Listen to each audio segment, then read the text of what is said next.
Welcome to my channel. I hope today's story will be something you truly enjoy. Please support me even more. Now, let's begin the story. My name is Destiny Kent, 32, and I run an industrial waste processing company in the Detroit suburbs, turning trash into cash, literally. Last week, my brother messaged the family group chat, "Don't come to the engagement party. People will smell the sewer on you." Everyone dropped laughing emojis. Someone added, "The trash sweeper should know her place." I didn't reply. I just shot a quick text to the venue manager, "Hold the payment records for me." That was it. Next morning, my phone blew up. The manager's voice shook. "Destiny, what did you just do? If you've ever been dismissed by the people who share your last name, hit that like button and subscribe, because this story's about to get messy and you won't want to miss the fallout." That afternoon, my phone rang from the nursing home and Grandma Evelyn's voice came through sharp as ever. "Destiny," I heard Sawyer running his mouth again. She said, without hello, "Don't let that boy make you doubt yourself. Your company handles thousands of tons of waste every month. He just talks." I leaned against the office trailer at the processing yard, the hum of compactors in the background. Grandma had always been my backup, the one person who saw the business for what it was: hard-earned success. It started 4 months earlier. Lane York, Sawyer's best friend since college and a loan officer at the local bank, messaged me privately one night. "Sawyer lost a big ad contract and needs $12,000 fast for his engagement party at the auto museum. He's too proud to ask you direct." I stared at the screen. Sawyer had been blowing up about this party for weeks. How it would be the event of the season. How Morgan Nash, his influencer fiancé, deserved the best. I transferred the money through Lane the next morning. No questions, no announcement. I told myself it was for the family name, not for him. Fast forward to Mom's birthday dinner at the steakhouse downtown.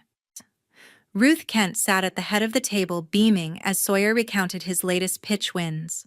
I arrived straight from a site inspection, still in my company polo with the logo stitched on the chest. Sawyer spotted me first and grinned wide. "Destiny, did you wrestle any big dumpsters today? That factory smell is clinging to your hair." Morgan Nash leaned in, phone already out for a quick story. "Guests won't want the party vibe ruined by waste logos on shirts, right?" The table chuckled. Ruth raised her glass. "Let's toast to Sawyer's future, no distractions." I forced a smile and cut into my ribeye. Grandma Evelyn, sitting next to me, squeezed my knee under the table. "They don't see what you built," she whispered. "Ignore them." Later that night, back in my apartment overlooking the river, I scrolled through Morgan's reels. She posted clips of venue tours captioning "One dream engagement coming soon," keeping it classy. No mention of who footed the deposit. The next family gathering was a barbecue at Ruth's house in the suburbs. Sawyer fired up the grill, flipping burgers like he owned the world. I brought potato salad from the deli near the plant. As I set it down, Sawyer waved a spatula. "Careful, sis, don't want industrial grease in the food." Morgan filmed the whole thing, zooming on my work boots. "Real life behind the glamour," she narrated with a laugh emoji. Ruth pulled Sawyer aside for photos, arms around him tight. I stood on the patio edge, beer in hand, watching the smoke rise. Grandma wheeled over in her chair from the nursing home visit. "You okay?" "Yeah," I said. "Just thinking about expansion bids." She nodded. "Focus on that. The rest is noise." A week later, Lane texted updates: catering booked, photo booth with vintage car props confirmed, bartender hiring, local craft brewers. Each confirmation came with a thank you emoji, but never from Sawyer. I approved invoices from my company account since Lane had used my business details for faster processing, bank perks he claimed. $12,000 total, wired in chunks. At the plant, my foreman Ed noticed my mood during shift change. "Family, giving you grief again." "Same old," I replied, signing off on a load manifest. He shrugged. "You sign the paychecks here. That counts for something." Another dinner, this time at a brewery Sawyer picked. He dominated the conversation with Morgan's follower milestones. 50,000 and climbing brands are calling. When the server brought my burger, Sawyer joked loud enough for the table, hoped the kitchen didn't mix it with plant leftovers. Laughter rippled. Ruth patted his back. My boys got jokes. Grandma Evelyn called me the next morning. I saw the group photos. You looked strong. Keep your head up. I thanked her and dove into work, new contracts for factory cleanups, negotiations with city haulers. The money flowed in steady and real. Sawyer's party loomed closer. Morgan posted mood boards, industrial chic theme, ironic given everything. Lane sent a final breakdown, everything paid, balance 0. I archived the email without reply. Little did I know the real storm was brewing in that family chat, waiting to explode. Tuesday night, the family group chat lit up with notifications while I reviewed quarterly reports at my desk. Sawyer posted first, Destiny, don't show up to the party. We don't want the venue smelling like sewer from you. Mom dropped a laughing emoji right away and typed, know your place, honey. Cousin Finley added a string of fire emojis. Lane stayed silent. Morgan sent a gif of someone holding their nose. I set the phone face down and opened the banking app on my laptop. The contracts Lane had set up all listed my company as the payer business account, perks for quick approvals. First, the auto museum deposit $3,000 for the hall rental. I hit cancel on the recurring charge. Confirmation popped, refunded. Next, catering for steak dinners and sides for 150 guests, $5,000. Another tap, another refund. Photo booth with industrial props to match the theme, $2,000. Gone. Bartender service featuring local craft beers, $2,000. Cancelled. The total climbed back into my account, $12,000 every cent. I closed the app and stared at the balance. No anger, just clarity, like signing off on a completed haul. My phone buzzed again, this time. A private message from Grandma Evelyn, you run the company. Don't let them use you. I've got your back. I replied with a heart emoji and powered down the laptop. Earlier that day, I'd met with city officials about a new landfill contract. They praised our efficiency, asked about scaling up. Sawyer's party felt distant already. At the plant, trucks rolled in with loads from auto factories, metal shavings, coolant, sludge, packaging waste. My team sorted it all, turning potential fines into revenue streams. Sawyer had once toured the facility during high school, whining about the noise. Now he acted like his marketing gigs outshone everything. Mom's birthday toast replayed in my head, but I pushed it aside. The refunds processed clean. I drove home through quiet suburbs, windows down, letting the evening air clear my thoughts. The museum manager would notice soon enough. Back in my kitchen, I poured a glass of water and checked vendor emails. All auto payments stopped, no alerts yet. Finley posted a poll in the chat. Who's excited for the party? Votes poured in from aunts and uncles. I muted the thread and opened a spreadsheet for next quarter's projections. Expansion meant hiring more drivers, upgrading compactors. Real growth. Evelyn's message glowed on the screen. She'd seen too many family favors go sour over the years. The clock hit 10. I locked up set alarms for the morning shift. Truck started at 5. Sawyer's words lingered, but the refunds felt final, like closing a gate on overflow. I slept without checking the chat again. The next morning, I arrived at the yard before dawn. Ed handed me the manifest for incoming loads from 3 factories. We coordinated routes, adjusted schedules for peak efficiency. By noon, I reviewed bids from suppliers for new shredders. Numbers added up solid. Lane had forwarded the final venue contract weeks ago, highlighting my company tax ID for deductions. I'd signed off without second thought. Now, every line item sat refunded. I grabbed lunch from the food truck outside, tacos with extra hot sauce. Sat on a crate watching cranes lift containers. A text from Evelyn, proud of you for drawing the line. I smiled and pocketed the phone. Afternoon meetings with environmental compliance officers ran smooth. They extended our certification another year. Back office, I updated payroll. Raises approved for top performers. The chat stayed muted. No new pings. Evening shift change, I briefed the night crew on priority hauls. Everything ran like clockwork. Drove home as sun set over the river. Radio played old rock. Showered off the day, cooked simple pasta. Ate at the counter, scrolling industry news. Evelyn called before bed. Heard anything yet? Not a word I said. Good. Let them figure it out. We talked about her garden at the home, new tomatoes coming in. Hung up feeling grounded. Set phone on charger, lights out by 11. Dreamed of open roads and full trucks. The next morning at 7, my phone rang with an unknown number from the museum. The manager sounded frantic. Payments canceled. Contract voids in 48 hours unless reloaded. I let him talk, sipping coffee at the kitchen counter. He detailed the deposit loss setup crews on standby, lighting rigs half installed.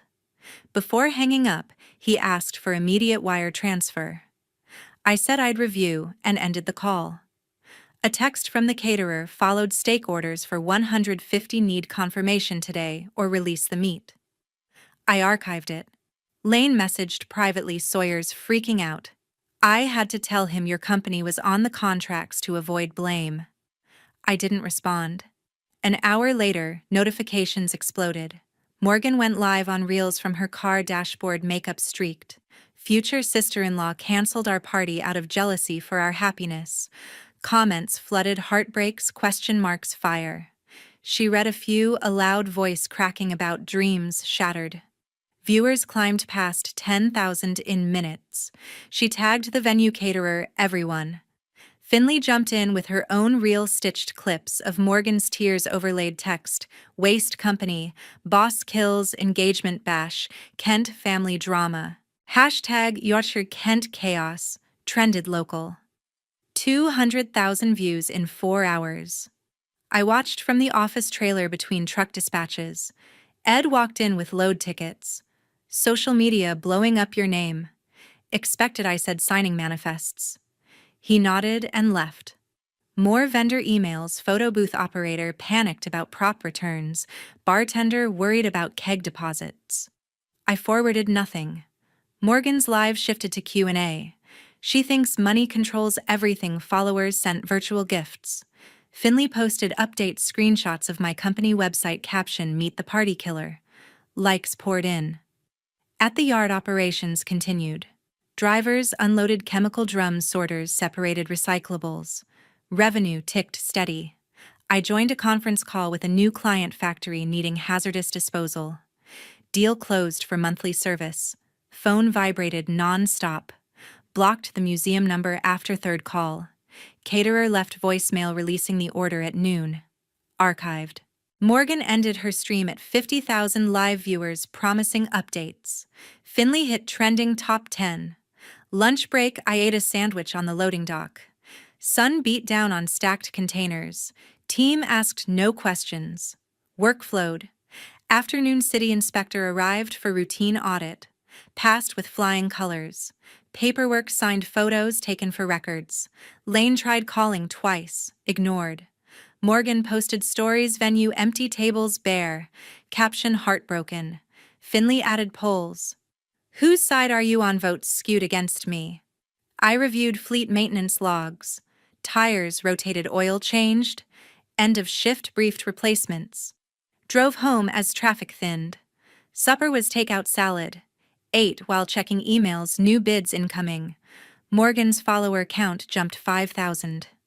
Finley messaged, this is gold content. No reply. Showered, changed into sweats. Opened laptop for personal finances. Balance healthy. Vendor alerts stopped after caterer confirmed release. Museum emailed formal notice, contract terminated. Archived. Scrolled industry forums. Peers shared expansion tips. Bookmarked useful threads. Phone on silent. Read a chapter of a business book. Lights out early. Trucks tomorrow at dawn. At 3 that afternoon, the doorbell rang while I sorted invoices in the home office. I opened to find Morgan on the step, eyes puffy, mascara smudged down cheeks. Destiny, can you give the money back? I've lost all my reputation. I crossed arms. You sweep trash you can't afford. She clutched her phone like a lifeline. Brands are pulling out. Followers hate me now. I stayed in the doorway. Build on your own next time. She pleaded for 5 minutes, voice rising, neighbors' curtains twitching. I shut the door mid-sentence. Mom rang immediately. First call. Destiny, help your brother, he's the family pride. Ignored. Second, think of the shame on us all. Declined. Third, you're breaking his heart. Straight to voicemail. Fourth pickup or regret it, I block the number. Grandma Evelyn called right after. Don't listen to your mom. You're the boss, protect your company. Thanks, Grandma, I said, voice steady. She shared a quick story about Dad's old business mistakes, how favors sank ships. I listened, leaning on the kitchen island. Morgan's car lingered outside another 10 minutes, engine idling. Finally drove off. I unblocked work lines only. Checked security cam, empty street. Brewed tea, sat on the couch. Evelyn texted a photo of her nursing home flowers. Caption, strong roots. Smiled and saved it. Opened company dashboard. New inquiry from a parts supplier, bulk disposal quote. Drafted response, competitive rates. Mom tried from a different number. Blocked again. Morgan posted a story, blurry selfie caption, betrayed by blood. Comments, sympathized. I closed the app. Called Ed for evening update. All loads cleared, no issues. He mentioned overtime, volunteers. Approved. Hung up, stretched.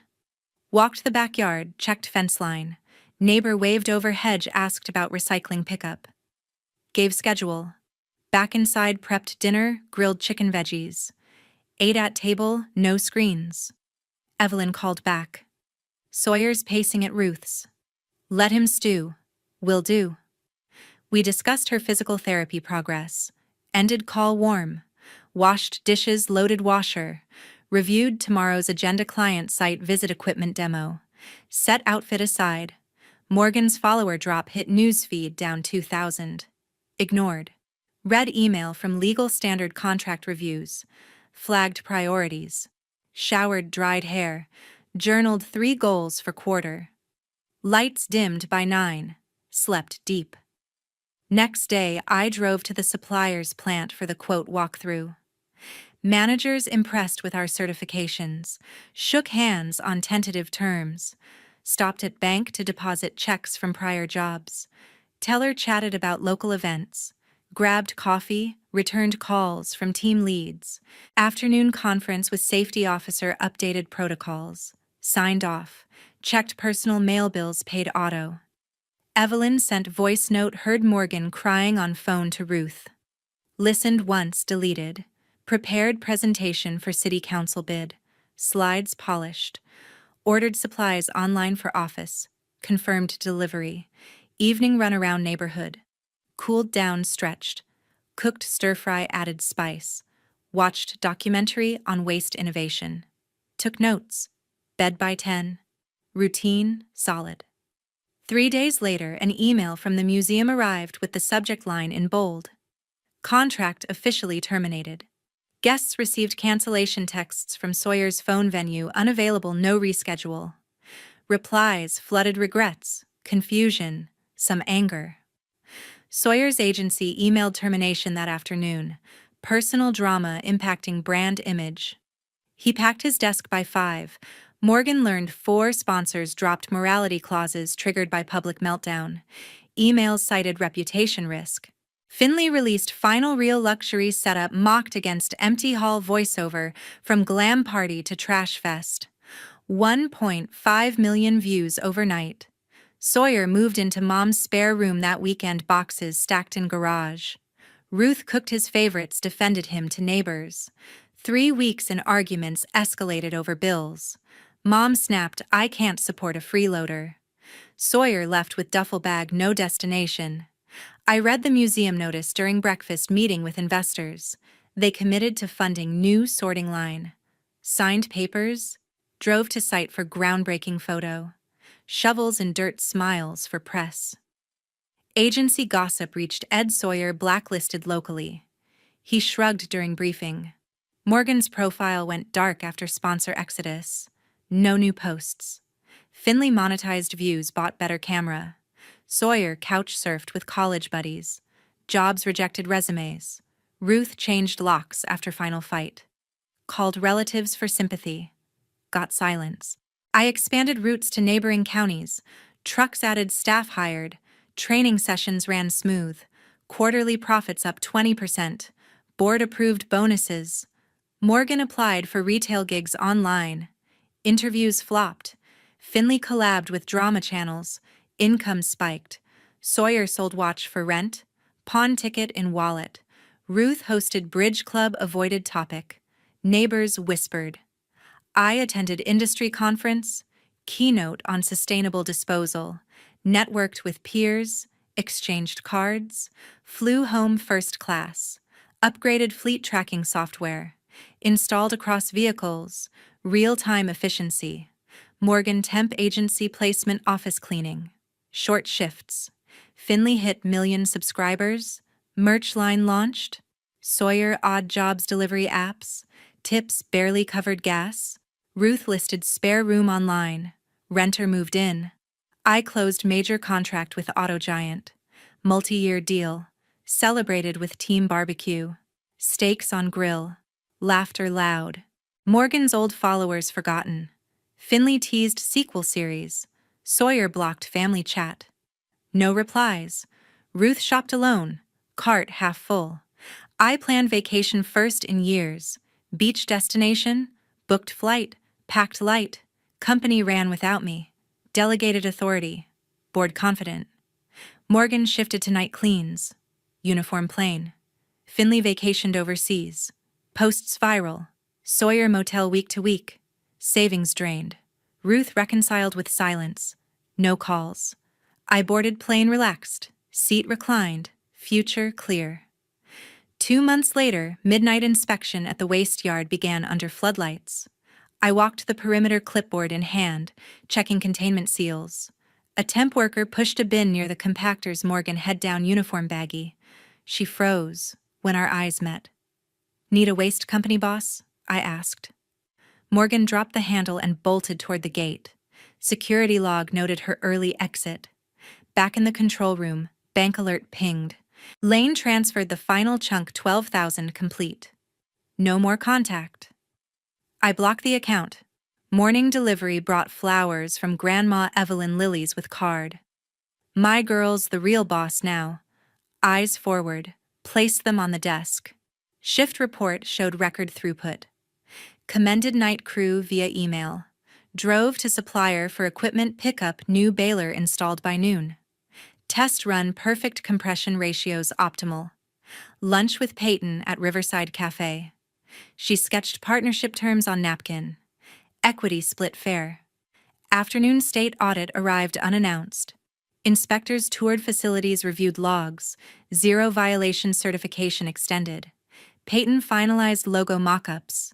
Eco-green palette selected. Evening promotions meeting, 3 leads advanced. Team applauded. Home by 8 arranged lilies in crystal vase. Watered porch herbs. Peyton texted venue for strategy session. Confirmed private booth. Reviewed architect blueprints for expansion. Square footage increased 20%. Steel samples ordered overnight. Tracking confirmed. Evelyn called bouquet looks regal. You earned it. Shared her latest knitting project. Conversation light. Prepared tax documents ahead of deadline. Accountant emailed thumbs up. Filed electronically. Peyton arrived with wine. Corked bottle, poured glasses. Brainstormed company name. Settled on Reforge Solutions. Domain secured. Morning yoga flow intense. Downward dog held longer. Brewed dark roast. Checked inventory software. Reordered safety gear bulk. Peyton brought fresh scones. Tasted blueberry. Designer delivered first proofs. Approved with minor tweaks. Walked neighborhood trail. Neighbor asked about compost program. Provided sign-up link. Grilled salmon fillets. Served with lemon quinoa. Ate under string lights. Journaled revenue targets. Exceeded projections. Peyton planned site visit. Scheduled tour. Slept without alarm. Woke naturally at 6. Gym circuit complete. Showered, dressed sharp. Office flowers blooming strong.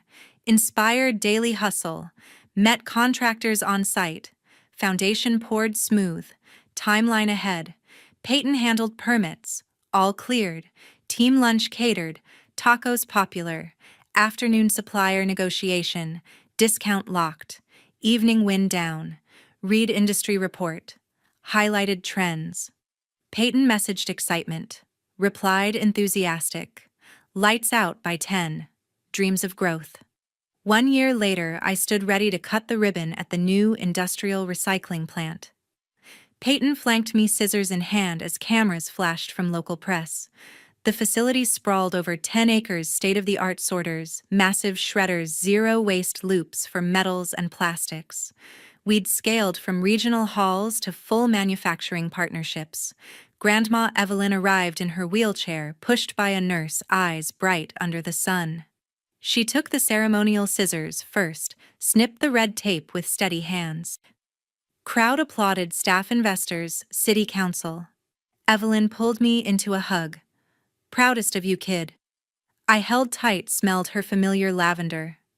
Peyton and I toured guests through the main hall. Conveyors hummed, separating aluminum from steel in real time. Engineers explained efficiency metrics, 98% recovery rate. Buffet tables offered sustainable catering, compostable plates, local produce. Team wore new uniforms with Reforged logo. Morale high. Evelyn sampled the mocktails, chatted with Ed about old factory days. He beamed, promoted to operations director. Investors toasted projections, triple revenue in 3 years. Champagne flowed. Peyton whispered expansion phase 2, national contracts incoming. I nodded. Vision clear. No messages from Sawyer, Morgan, Ruth, or Lane in 12 months. Phones silent on that front. Evelyn wheeled to the dedication plaque built on resilience. She traced the letters. Photo ops captured the moment. Staff gifted me a custom hard hat engraved Boss. Wore it proud. Peyton handled interviews smooth and confident. Headlines drafted Women-Led Recycling Empire Rises in Detroit. Evening reception under string lights. Live band played Motown classics. Danced with team members. Evelyn joined a slow song, wheelchair swaying. Laughter filled air. No thoughts of past drama, only forward momentum. Peyton and I cut the celebration cake, chocolate with green icing. Fed each other bites. Guests mingled till dusk. Cleanup crew efficient, zero waste left. Evelyn hugged goodbye. You did it without them. Drove her back to the home. Tucked her in promised weekly visits. Home by midnight. Peyton stayed, planned honeymoon phase for business. Slept entwined. Woke to sunrise over the river. Coffee on balcony. Checked dashboards, first shift already crushing goals. Smiled at the plaque photo on my phone. Sometimes disappearing teaches others to value your sweat. Future unlimited.